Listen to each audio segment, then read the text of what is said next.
And we've got from Ranor, who said that the Winter Queen and Elune are sisters means she isn't a god. The Winter Queen and Eternals didn't know about the Jailer either under their noses. Elune isn't in the Shadowlands, couldn't have known. The Jailer played Elune with Teldrassil. Oh, it's really bad that I'm like, yeah, you're right, or whatever, but I don't feel it anymore. Yeah, that's the thing. Okay, so I think that Elune, right, nobody knew why the Animadrat was happening because the Carians don't at the start. They're all confused about this problem that's going on. So that means that the Winter Queen's probably not super aware. What would be nice if all of this was like a bit more tied into the core narrative. So you've got that going on with those characters. I think Zoval is just like, yeah, cool. You know, on my end, we broke the machinery of death. So, hey, Sylvanas, could you cause all that death? We'll send him into the maw. Happy days. I think what happened is that Elune heard her sister's cries for help and responded by trying to, seeing that this Teldrassil thing was going on and being like, well, that is a bunch of pretty damn powerful souls. I guess I'll try to make sure they go to Ardenweald. Then I guess the bit that confuses me there is like, I mean, those souls, I guess that's the thing. Did Ysera get sorted by the Arbiter? Because people were always, using Ysera making into the Shadowlands as like, no, it said Ysera is like one of the last souls that made it before the Anima Drought happened. So that like kind of implies that it was before the Machinery of Death broke. And that kind of implies that like Ysera's soul was correctly sorted into Ardenweald by the Arbiter. So it's like, I guess then it is just like some of those souls could have remained wisps. But like the lore doesn't say that every night elf ends up being a wisp. It's like only the most connected to nature night elves end up being wisps. Yeah. So like the whole thing doesn't sort of land super well. That's the thing. All the details just don't add up at all because there's no way to logic out. Like this is why I think they need more fucking dialogue or explain something instead of I sent them as a gift to you, my sister. I heard your cries for help and I wanted to give you some help. So I killed all my friends. So it just doesn't make the details don't really add up because you've got, like to specifically address something. The sisters part. What's that mean? What does that mean? We don't know anything about who Elune is.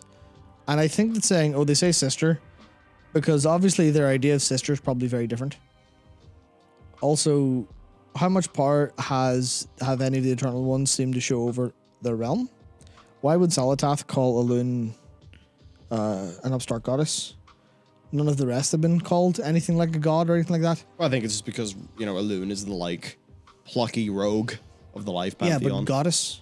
Because Elune frames herself as a goddess, even though Elune is just an eternal sort of tier. I think that's basically it. Where was it that it was said she was a true deity? A true deity. Sorry. Where was that? Remind me? I can't remember this. I can't remember where it was from. But the statement that Elune's a true deity and my battery's dead, so you can check. Elune true deity. I can't remember what says it, but it's something or other.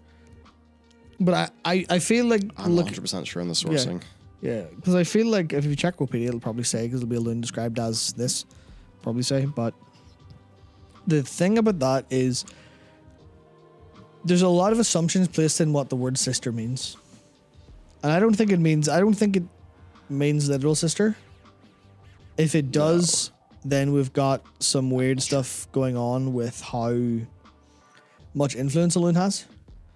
Because the Winter Queen clearly doesn't have as much power over Ardenweald as Elune does on Azeroth, which implies Elune is significantly more powerful, which puts her at a different rank. And power can mean many things in the Warcraft universe. Yeah. That could mean insight, that could mean knowledge. But it's the whole thing just falls apart on details. Like, how did they suffer the Anima Drought so long without someone going to Orbos and going, here, what's going on? Anybody want to tell me? Yeah, it's all just so coincidental, so natural, so it's just a load of points that, like, it's a house of cards, but half the cards at the bottom aren't in there. Yeah, they're just held up by people imagining all the details. to make sense, or not thinking about, you know, where are the bottom half of the cards. That's what it feels like. There's just not enough time put into it all, really. Yeah. That's just how it is, yeah. That's that thing. I'm like, and you'll see in our upcoming content on the channel, you know, there is some of the more fun stuff of this current lore, but we've really tried to tie it back into the things that we actually all definitely know and like in the WoW universe. A lot of the other lore videos that we're doing, though, they're not focused on Shadowlands. No. Because honestly, we don't care. We don't care massively about, you know, oh no, Zoval's got the sigils. The sigils were only introduced in this patch, weren't properly established in the past. You know, oh, what will Sylvanas do next? What is her...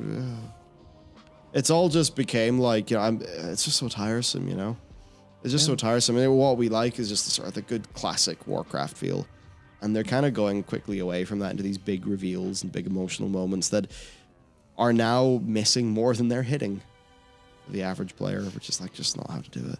Yeah, I mean, the only things I particularly cared about really strongly in the Shadowlands were how the cosmology relates back to characters we know.